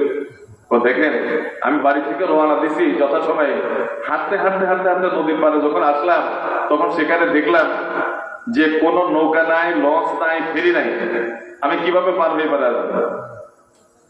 আমি টেনশনে দৌড়াদৌড়ি করতে করতে একবার এই পাশে যাই একবার এই পাশে যাই, দৌড়াদৌড়ি করতে করতে আমার এই কাপড় চোপড় লাড়া সারা থেকে হঠাৎ করে একটা দানা গোটা পড়লো, সেখান থেকে একটা গাছ হইলো। আর গাছ হওয়ার পরে অনেক দেখতে দেখতে অনেক বড় গাছ হয়ে গেল। সেই গাছ কাটার জন্য কোত্থেকে একটা বড় করাত আসলো, আর করাত আসার পরে অনেকগুলো তক্তা হলো, বাঁকা হলো, রোয়া হলো। এরপরে ফ্রেক পাতা আইসা একটা নৌকা হয়ে গেল। সলদ করে নৌকাটা নদীতে পড়লো, আর ওই নৌকার উপরে আমি কি করলাম, বৈশাখ নদীটা পার হয়ে আসতে যা দেরি হইল। এত মানুষের কাছে শুনছি আপনি অনেক মহাজ্ঞানী, অনেক জ্ঞানী, যে কথাবার্তা আপনি বলতেছেন এতে বোঝা যাচ্ছে যে আপনার রুয়া বাগা, নাট বল্টু, স্ক্রু কোনোটাই ঠিক নাই, সব ঢিল হয়ে গেছে। সেটা কেউ বিশ্বাস করে? এই যে হাত দৌড়াদৌড়ি করতেছেন আর আপনার কাপড় চোপড় থেকে লড়া চড়ায় দানা পড়ছে, সেখান থেকে গাছ হয়েছে, বিশাল মহি গাছ কোত্থেকে করার আসলো, গাছের তক্তা হলো, রুয়া বাগা হলো, আর নৌকা হয়ে গেল ফেরেক পাতা দিয়ে, আর নৌকাটা বাইরে। আপনি এটাকে কেউ বিশ্বাস করে? রে পোস্টার শোন, যদি তাই না হবে, এটাই যদি না হবে, তাহলে তোর মাথার উপরে বিশাল আকাশ, খুঁটিবিহীন বিশাল আকাশ, তোর পায়ের নিচে পেছানো এই যে বিশাল জমিন, এটা কে সৃষ্টি করেছে বল? তুমি তো সোর্সটাকে বিশ্বাস করো না, না দেখে তুমি বিশ্বাস করো না। তাহলে তুমি বলো এই বিশাল আকাশকে সৃষ্টি করেছে, এই বিশাল জমিনকে সৃষ্টি করেছে, তোমার মতো লোকটাকে এত সুন্দর করে কে সৃষ্টি করেছে? লোকটা কাঁপতে কাঁপতে জমিনে পড়ে গিয়ে এবং আবু হানিফা রহমতুল্লাহ আলাইহি পায়ে ধরে মাপ চেয়ে বললেন, হুজুর আমার জ্ঞানের দিগন্ত উন্মোচিত হয়েছে, আমি এতদিন ভুলের স্বর্গে ছিলাম, ভুলের রাজ্যে ছিলাম, আপনি আমাকে কালেমা পড়ায়া প্রকৃত দ্বীনের দীক্ষিত করেন। তাহলে ইন্না ফি খালকিস সামাওয়াতি ওয়াল আরদ, এই পৃথিবীর এই আসমান জমিনের সৃষ্টিতে দিবারাত্রির পরিবর্তনে যারা রিসার্চ করে, গবেষণা করে, তাদের জন্য অনেক শিক্ষণীয় আছে। আর তারাই প্রকৃত জ্ঞানী, এই নিয়ে যারা কি করে, গবেষণা করে। সম্মানিত উপস্থিতি, আপনারা জানেন আমি মূলত জিকিরের কথাই বলছি। যে পৃথিবীর মধ্যে 4 জন বিশ্ব বিজয়ী রাজা ছিলেন, এর মধ্যে 2 জন ছিলেন নাস্তিক আর 2 জন ছিলেন আস্তিক। এদের মধ্যে অন্যতম ছিলেন হযরত সুলাইমান আলাইহিস সালাম। তিনি একাধারে রাজা ছিলেন, বাদশা ছিলেন, আবার কি ছিলেন, নবী ছিলেন। এই হযরত সুলাইমান আলাইহিস সালাম সুলাইমান আলাইহিস সালামকে আল্লাহ পাক রব্বুল আলামিন এত বড় পাওয়ার দিয়েছিলেন, ক্ষমতা দিয়েছিলেন, উনি 18,000 মাখলুকাতের জীব ঝড় সব কিছুর ভাষা তিনি বুঝতে পারতেন। পাখি কি বলে, পিঁপড়া কি বলে, মাটি কি বলে, বাতাসে কি বলে, সব কিছু কি করতে পারতেন, তিনি ভাষা বুঝতে পারতেন। তার একটা গোয়েন্দা পাখি ছিল, পাখিটার তো নাম আপনারা জানেন, হুদহুদ পাখি। এই হুদহুদ পাখি দিয়ে তিনি তার গোয়েন্দা তথ্য সংগ্রহ করতেন। আমি তাফসীরে দেখেছি এই হুদহুদ পাখি এমন একটা পাখি, ও কোন জায়গায় পানি আছে নিচের দিকে তাকায়া উড়া উড়া উড়া উড়া ওখানে যদি সে শনাক্ত করে ওই জায়গাটা, সেখানে বোম্বিং করে, সেখানে কি করা যায়, পানির ফোয়ারা পাওয়া যায়। সুবহানাল্লাহ বলবেন না? সেই হুদহুদ পাখিকে কি রাখছে গোয়েন্দা। এক সপ্তাহ পর্যন্ত হুদহুদ পাখিকে দেখা যাচ্ছিল না, কোনো খোঁজ খবর নাই, বলেও যায় না। কার গোয়েন্দা? হযরত সুলাইমান আলাইহিস সালামের। এই কথাগুলো কোরআনুল কারীমের সূরা সাবার মধ্যে আছে। এক সপ্তাহ পরে হুদহুদ পাখি আসছে, আয়েশা দেখে ওনার মাথায় রক্ত উঠে গেছে। কার? সুলাইমান আলাইহিস সালাম। উনি বলছে লা আসবাহান্না, পুরো খাইছি, পুরো জবাই করে ভালো করে। আরে আল্লাহ, আপনি বাদশাহ, আপনি জবাই করে জবাই করতে পারবেন, কিন্তু আমার আত্মপক্ষ সমর্থন তো করবেন। আমি কি জন্য গেছি, কই গেছি, কোথেকে আসছি, কেন গেলাম, কি জন্য গেলাম, কি নিয়ে আসলাম। ঠিক আছে, তো কই গেছি? আমি এমন এক জায়গায় গেছি যার রাজ্যের নাম হচ্ছে সাবা। সেখানে এমন একজন রানী আছে, তার নাম হচ্ছে বিলকিস। তিনি এবং তার যত পরিষদ আছে তারা সূর্যের পূজা করে, তারা আল্লাহর পূজা করে না। হযরত সুলাইমান আলাইহিস সালাম খেপে গেলেন। কি?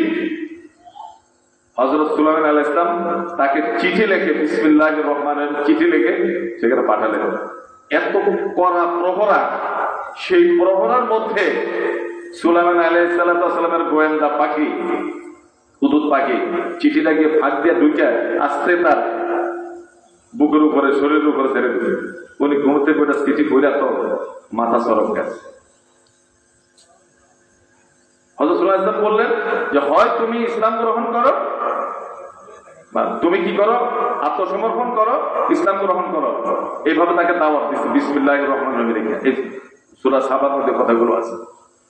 উনি চিঠি পাওয়ার পরে উনি তার পরিষদ নিয়ে তিনি কি করলেন, বসলেন। বসার পরে বলেন যে এই অবস্থা, হযরত সুলাইমান আলাইহিস সালামের চিঠি, রাজা সুলাইমানের চিঠি, এটা কিন্তু যেনতেন ব্যক্তিত্ব নয়। ওনার বিরুদ্ধে কোনো কিছু করলে পরে উনি আস্থা রাখবেন না। এরপরে উনি সিদ্ধান্ত নিলেন যে কি করবেন, হযরত সুলাইমান আলাইহিস সালামের সাথে আগে দেখা করবেন। এর মধ্যে হযরত সুলাইমান আলাইহিস সালাম কিছু জিনও পাঠিয়েছেন। জিন পাঠাবার পরে যে সুলাইমান আলাইহিস সেই রানী বিলকিসের আকৃতি কিরকম, এগুলা দেখার জন্য, তার চরিত্র কিরকম ইত্যাদি জানার জন্য জিনেরা তাকে অনেক ভুল তথ্য দিয়েছে। ভুল তথ্য দেওয়ার পরে সে, যাই হোক, আমি সেদিকে কথা বলবো না, সংক্ষেপে শেষ করছি। হযরত সুলাইমান আলাইহিস সালামের দরবারে কি করলেন, রানী বিলকিস অনেক সোনা দানা, হীরা জহরত, পান্না সুন্নি, মণি মাণিক্য নিয়ে উনি তার দরবারে আসলেন। এদিকে হযরত সুলাইমান আলাইহিস সালাম যেই সমুদ্র পাড়ি দিয়ে উনি আসবেন, সেই গেটের জেটিতে এমন কাজ দিয়ে উনি সেই জেটিটা করলেন যে নিচে দিয়ে কি যায়, পানি যেতেছে, আর এটার উপর দিয়ে হাঁটার জন্য তিনি কি করলেন, কাছের একটা পোলের মতো করলেন, সেটি করলেন। তো ওনাকে এমন একটা বই দেওয়া হলো, সেই বই কিতাব পড়তেছেন। কিতাব পড়তে পড়তে পড়তে পড়তে হঠাৎ করে তিনি যখন ওর থেকে নামলেন, নামার পরে যেদিতে যখন তিনি হাঁটতেছেন, উনি আস্তে করে কাপড় উঠেছে। জিনেরা বলছে তার পায়ের মধ্যে কি আছে, পুরুষদের মতো পশম আছে। সুলাইমান দেখলেন যে জিনের কথা কি মিথ্যা। সে যাই হোক, হযরত সুলাইমান আলাইহিস সালাম চিন্তা করলেন যে রানী বিলকিস আসতেছে, রানী বিলকিস মহিলা মানুষ, তাকে তো থাকতে দিতে হবে। কথাগুলো খুব মনোযোগ দিয়ে শুনতেন। তিনি কি করলেন, জিনদেরকে বললেন যে সময় তো আর বেশি সময় নাই, আর 5-6 ঘন্টা সময় আছে। এর মধ্যে কিন্তু জিনদের মধ্যে কে পারবা যে তার পুরা তার সিংহাসন সহ পুরা এলাকাটাকে এখানে এনে নিয়ে আসতে। জিনেরা বললো যে না আমরা পারবো না, আমাদের সেই সময় নাই। আপনারা জানেন হযরত সুলাইমান আলাইহিস সালামের আন্ডারে এত বড় বড় জিন, শক্তিশালী জিন ছিল, সমুদ্র থেকে বড় বড় পাথরের চাই উঠায়া সেগুলাকে খোদাই কইরা কইরা কি করতো, তারা বড় বড় পেয়ালা বানাতো, চৌবাচ্চা বানাতো। আর হযরত সুলাইমান আলাইহিস সালাম এই জিনদেরকে দিয়া এই যে মসজিদুল আকসা কি করেছিলেন, নির্মাণ করেছিলেন বিশাল বড় বড় পাথর দিয়ে। আপনারা যারা যদি যান সেখানে দেখবেন এটা তখনকার আমলে কেরামও ছিল না, কোনো বিজ্ঞানও ছিল না, তাহলে এত বড় বড় পাথরের চাই কিভাবে হলো? কাদেরকে দিয়ে করছে? জিনদেরকে দিয়ে। তো জিনরা তখন আত্মসমর্পণ করলো যে হুজুর আমাদের দ্বারা এত কম সময়ে সম্ভব না। হযরত সুলাইমান আলাইহিস সালাম মানুষদের মধ্যে তার মুজমার মধ্যে তিনি জিজ্ঞাসা করলেন তোমাদের মধ্যে এমন কেউ কি আছো আর বেশি সময় বাকি নাই, অল্প কয়েক মিনিট সময় আছে, তোমরা কি পুরো সিংহাসন সহ তার পুরো পরিষদ থেকে এখানে যত দালান কোঠা বিল্ডিং সব এখানে নিয়ে আসতে পারবে কিনা? এদের মধ্যে দিতেছে কেউ পারতেছে না। একজন উঠে দাঁড়ালো, হুজুর আমি পারবো। 2 মিনিট, 2.5 মিনিট, 3 মিনিট সময়, 3 মিনিটের মধ্যে 2.5 মিনিট 3 মিনিটের মধ্যে পুরো সিংহাসন নিয়ে আসছে। এরপরে এটাকে রঙিন হোয়াইট ওয়াশ পর্যন্ত করা হয়ে গেছে, সবুজ কালার করছে। কালার করার পরে হযরত সুলাইমান আলাইহিস সালামের দরবারে রানী বিলকিস আসলেন। আসার পরে চিন্তা করলেন যে তাকে তো থাকতে দিতে হবে। উনি আস্তে আস্তে যখন তার ইয়ে থেকে আপ্যায়ন পাওয়ার পরে যখন নাকি কি করলেন, থাকার রুমের মধ্যে যখন ঢুকলেন, তখন জিন বললেন এই রুমের চাবি তো নাই। হুজুর আপনার ভ্যানিটি ব্যাগের মধ্যে, ম্যাডাম আপনার ব্যাগের মধ্যে চাবি। মানে কি পুরা সিংহাসন সহ সমস্ত রাজমহলটাকে উড়াই নিয়ে আসছে কে? ওই একজন সাধারণ একজন কি, একজন আল্লাহর একজন আবেদ, সে পুরা সিংহাসন সহ পুরা পরিসরটাকে উড়াই নিয়ে আসছে 2.5-3 মিনিটের মধ্যে। তাহলে জিনদের চাইতে শক্তি কাদের বেশি? আল্লাহ ওয়ালা বলতে الذين يذكرون الله قياما وقعودا وعلى جنوبهم ويتفكرون في خلق السماوات والارض ربنا ما خلقت هذا باطلا سبحانك فقنا عذاب النار। এই জন্য আল্লামা আপনারা জানেন হযরত বরফির আব্দুল কাদের জিলানী রাহমাতুল্লাহ আলাইহির একটা কিতাব রয়েছে, কিতাবুল উয়ুন। সে কিতাবের মধ্যে তিনি উল্লেখ করেছেন কুলুবুল আরিফিনা লাহা উয়ুনুন তারা মা লা ইয়ারাহুন নাযিরুন, কুলুবুল আরিফিনা লাহা জানাহুন তারা মা লা ইয়ারাহুল জানিহুন। কবি বলেন যে কুলুবুল আরিফিনা লাহা উয়ুনুন। আপনারা জানেন আমি প্রথম একটা হাদিস পড়েছিলাম, ইত্তাকু ফিরাসাতাল মুমিন ফাইন্নাহু ইয়ানজুরু বিনুরিল্লাহ। তোমরা মুমিনের অন্তর্দৃষ্টিকে ভয় করো, কারণ তারা কি দিয়া দেখে? অন্তর্দৃষ্টিকে দিয়া দেখে, ফেরাসাত দিয়া দেখে। তো কুলুবুল আরিফিনা লাহা উয়ুনুন, যারা আরিফ বিল্লাহ, যারা আল্লাহ ওয়ালা, যাদের মধ্যে আধ্যাত্মিকতা রয়েছে, কুলুবুল আরিফিনা লাহা উয়ুনুন, এই আরিফ বিল্লাহদের আলাদা একটা চোখ আছে। তারা মালা ইয়ারাহুন নাযিরুন, তারা মরার পরেও দুনিয়াতে বেঁচে থাকা চাক্ষুষমান লোকের, চক্ষুষমান লোকের মতো তারা কি করে ছায়া ছায়া দেখে, দেখতে পারে। কুলুবুল আরিফিনা লাহা জানাহুন, আর আরিফ বিল্লাহদের কি রয়েছে? ডানা রয়েছে। তরা মালা ইয়ারাহুল জানিহুন, তারা ডানা ঝাপটায় পৃথিবীর দিক দিগন্তে তারা উড়ে বেড়াতে পারে। সেই রকম একজন আল্লাহর ওলি এখানে শুয়ে আছেন, আল্লামা আব্দুল গফুর বরিশালী রাহমাতুল্লাহ আলাইহি। আমি যে কথা দিয়ে শুরু করেছিলাম, তিনি সবসময় বলতেন, ফেরাসাত দিয়ে দেখতেন। শরীয়তের আলেম হয়েছে অথচ সে ফেরাসাত শিখেনি, ইলমে তাজকিয়া নফস শিখেনি, তাসাউফ শিখেনি। তিনি বলতেন তুমি হচ্ছে নাবালেগ আলেম, তোমাকে বালেগ হইতে হলে তাসাউফ শিখতে হবে। আধ্যাত্মিকতার যিনি রাহবর এমন একজন ব্যক্তির পদাঙ্ক অনুসরণ তোমাকে করতে হবে, তাহলে তুমি কি হতে পারবে? পরিপূর্ণ আলেম হতে পারবে। সম্মানিত উপস্থিতি, এখানে অনেক অভিজ্ঞ বিদগ্ধ আলেম রয়েছেন। আসলে ওনাদের সামনে আমার আলোচনা করাটা অত্যন্ত অটাচিনি, তারপরেও আমি সংক্ষেপে আপনাদের সামনে আলোচনা করলাম। আল্লাহ পাক রব্বুল আলামিন সেই মাগরিবের পর থেকে অবধি আমরা জিকিরের উপরে, তাজকিয়া নফসের উপরে যে আলোচনাগুলো হয়েছে এবং হযরত মাওলানা হাফিজ মুফতি তাওহীদুল ইসলাম যে আলোচনা করেছেন, আমার মনে হয় এর মধ্যে থেকে আমরা অনেক কিছু খুঁজে পাবো। আল্লাহ পাক রব্বুল আলামিন আমাদেরকে আজকের তাবৎ আলোচনা থেকে, সমুদয় আলোচনা থেকে আমাদেরকে জ্ঞান অর্জন করার তৌফিক দান করুন। সম্মানিত উপস্থিতি, মরহুম হুজুরের আপনার 3 জন সাহেবজাদা বেঁচে আছেন। আপনারা জানেন গত বছর আমরা হারিয়েছিলাম হযরত মাওলানা আব্দুর রব রহমতুল্লাহ আলাইহি, গাফরিয়া মাদ্রাসা প্রতিষ্ঠাতা প্রিন্সিপাল। আর অল্প কিছুদিন আগে আমরা হারিয়েছি তার ঠিক 1 বছর পরে একই দিনে এই এলাকায় যারা মাওলানা আর মৌলভী সাহেব হিসাবে, মাওলানা সাহেব আর মৌলভী সাহেব হিসাবে সমধিক পরিচিত ছিলেন, সবার মুখে মুখে ছিলেন, ঠিক 1 বছর পরে একই তারিখে আমাদের শ্রদ্ধেয় জ্যাঠা মৌলভী নুরুল আমিন রহমতুল্লাহ আলাইহি তিনিও কি করেছেন, ইন্তেকাল করেছেন। তো আমরা এমন হতে পারে আগামী বছর এমন দিনে মৌলভী আব্দুল সালাম সাহেবকে আমরা পাবো না, মৌলভী আব্দুল হাই সাহেবকে হয়তো বা পাবো না, হয়তোবা আমিও থাকবো না, হযরত মাওলানা আব্দুল কাইয়ুম সাহেবও থাকবেন না, কিন্তু এই দরবার তো ঠিকই থাকবেন। তো আমরা মূলত ওনাদের কাছ থেকে কিছু বরকত নেওয়ার জন্য আমরা মিটিং এর সিদ্ধান্ত নিয়েছি যে অন্তত 2-3 সাহেবজাদা 3 দিন অন্তত দোয়া করবেন, সভাপতিত্ব করবেন। শেষ দিন আমাদের বর্তমান গতিশীল বিষয় হুজুর কি করবেন, উনি সভাপতিত্ব করে এবং দোয়া পরিচালনা করবেন। সেই হিসাবে আজকে আলহাজ হযরত মাওলানা আব্দুল সালাম সাহেব দোয়া পরিচালনা করবেন। তো আমি তার আগে সংক্ষেপে কিছু বলার জন্য অধ্যক্ষ হযরত মাওলানা রফিকুল ইসলাম ভাইজানকে কিছু বলার জন্য বিনীত অনুরোধ করছি।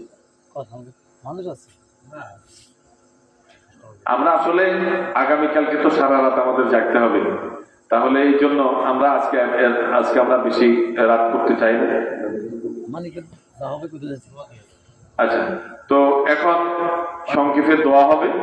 দোয়া করছেন আলহাজ মৌলভী আব্দুল সালাম সাহেব।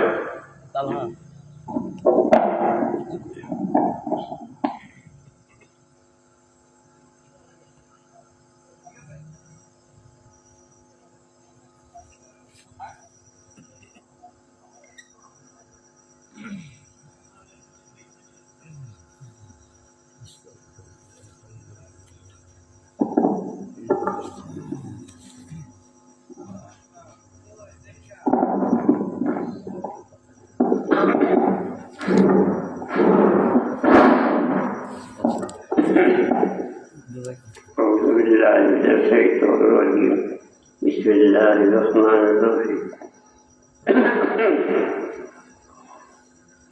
রাষ্ট্রীয় অনেক এখন আর কিছু বলার সময় নাই।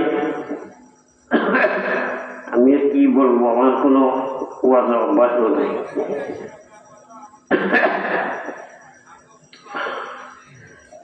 সন্ধ্যার পর হইতে অনেকক্ষণ পর্যন্ত আমার ভাতিজা মাওলানা মুর্শিদ খান কিছু বয়ান করছেন বা কিছু তরিকত মধ্যে অনেক কিছু বয়ান করছেন। এখন আমাদের কথা হইল আমার ঠেকা মরহুম আদেশ সাহেবুল্লাহ, উনি ৭৮ বছর পূর্বে ইন্তেকাল হয়ে গেছেন। আজ পর্যন্ত কোনো লোক এই তরিকতের পথে যোগদান নাই।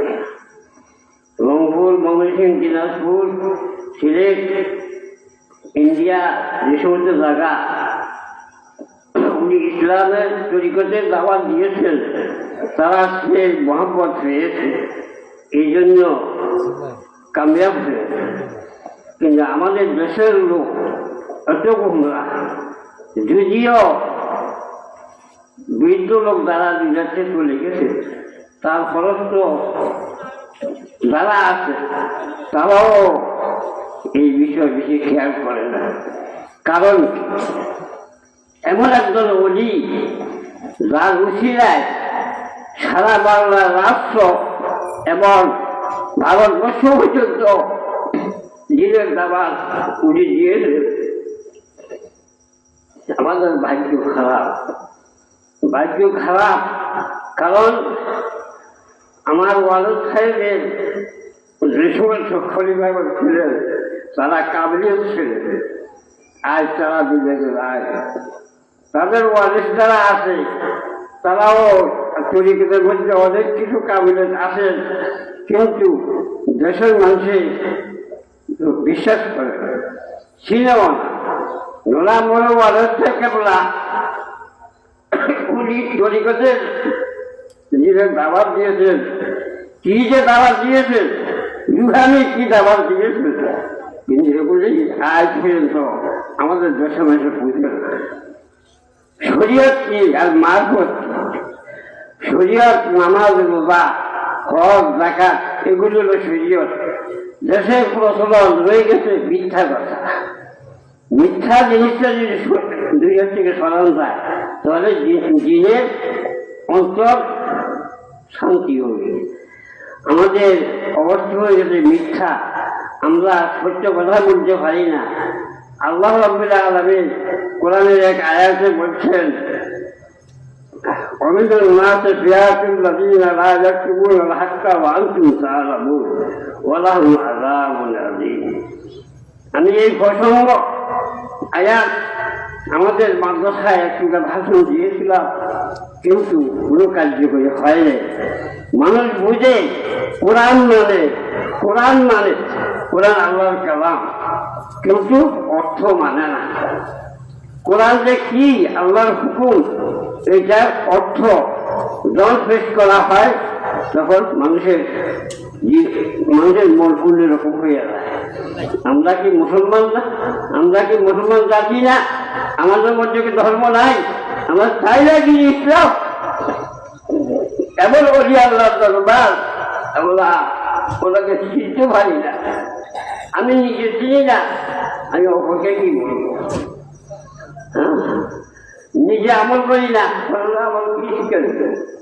যখন পথ হইল রাত্র হয়ে গেছে, আর কত ওয়াজ করবো, ওয়াজ কালকে সারা দিনে চলবে, সারা রাজ্যে চলবে। তো কথা হলো আমলের টাকা, আমাদের আমলের টাকা। আমরা আমল করি, যা করে এগুলো আমল করি। কাজে পরে যদি না করি তাহলে কোনো কামে লাগবে না। اللهم صل على سيدنا ونبينا وشفيعنا مولانا محمد وعلى آله وصحبه وسلم. اللهم صل على سيدنا ونبينا وشفيعنا مولانا محمد وعلى آله وصحبه وسلم. اللهم آمين. ربنا ظلمنا أنفسنا وإن لم تغفر لنا وترحمنا لنكونن من الخاسرين.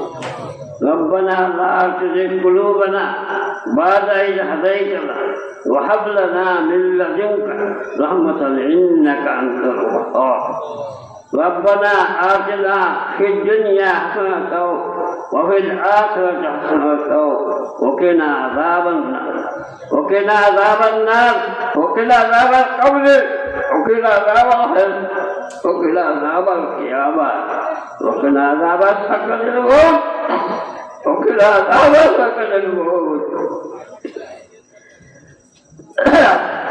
اللهم إني ظلمت نفسي ظلما كثيرا لا يغفر الذنوب إلا أنت فاغفر لي مغفرة من عندك وارحمني إنك أنت الغفور الرحيم.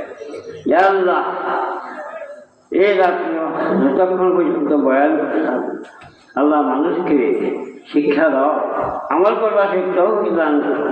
ইয়া আল্লাহ জনাব হযরত জনাব বড় ওয়ারেস কেবলা ৭৮ বছর পূর্বে উনি দুনিয়া থেকে বিদায় হয়ে গেছেন। তরিকতের দাওয়াত দিয়েছেন, কিন্তু আল্লাহ এই মাহফিল যে কোন উদ্দেশ্যে যে মাহফিল হয় এই দেশের মানুষে এখন বুঝে না। এখানে গরু খাওয়ার পজিশ নয়, এখানে ইসলামী দাওয়াত, ইসলামের শরীয়ত এখানে বলো না। এই আমল যদি আমরা না করি তাহলে আমার কি অবস্থা? ভাইরা মরণের চিন্তা করে একদিন মরতে হবে। ইয়া আল্লাহ রব্বানা তাকাব্বাল মিন্না ইন্নাকা আনতাস সামিউল আলিম ওয়া তুব আলাইনা ইন্নাকা আনতাত তাওয়াবুর রহিম। ইয়া আল্লাহ হযরত আদম যে এই সমস্ত মুমিন মুসলমান চলে গেছে, আল্লাহ সকলের রূপকে হাজারের মজলিস দেশে বিদেশে লোক যারা হাজির হয়েছে, আল্লাহ সকলকে আমলের তৌফিক দান করুন। আল্লাহ আমলের সাহায্যে বশীর করুন। আল্লাহ এই দেশের মানুষকে আমলের সাহায্যে বশীর করুন। আল্লাহ ওনাদের বাপ মা দাদা দাদি নানা নানি শ্বশুর শাশুড়ি আরো যে সমস্ত মুমিন মুসলমান দুনিয়াতে চলে গেছে, আল্লাহ সকল রূহকে বশীর করেন। আল্লাহ এই মাহফিলকে আল্লাহ কিয়ামত পর্যন্ত জারি রাখেন। আল্লাহ কিয়ামত পর্যন্ত জারি রাখেন। আল্লাহ একের পর এক দুনিয়াতে চলে যাবে, আমিও দুনিয়াতে যাবো, তুই নাই কোন আল্লাহ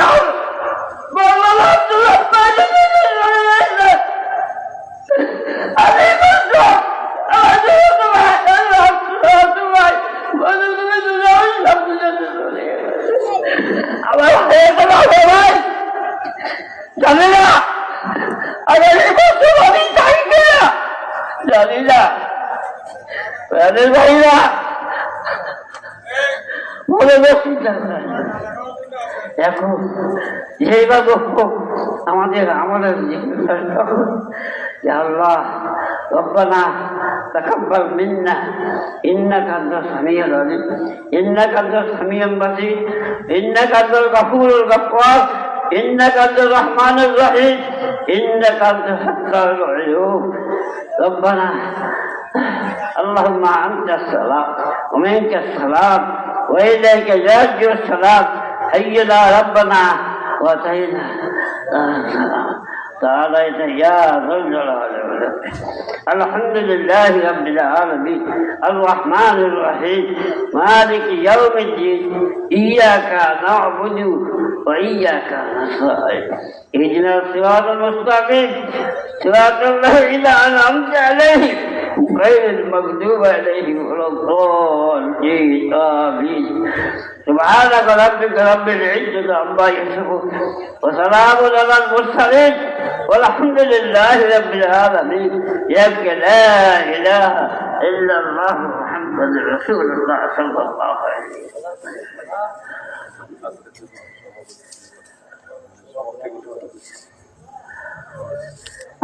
আজকের জন্য মাহফিল সমাপ্ত হইল।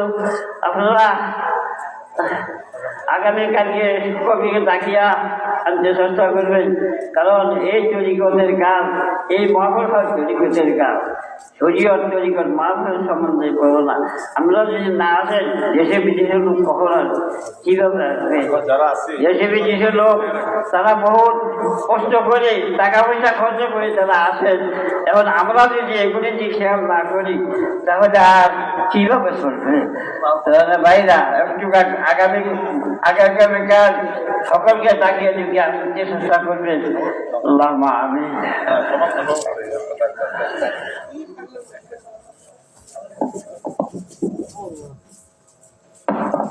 আমরা হোগলাগুলো গুছিয়ে ফেলে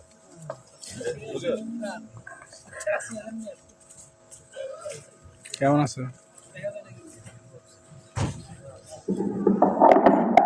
আলহামদুলিল্লাহ। আগামীকালকে আমরা সারা রাত ইনশাল্লাহ ওয়াজ শুনবো।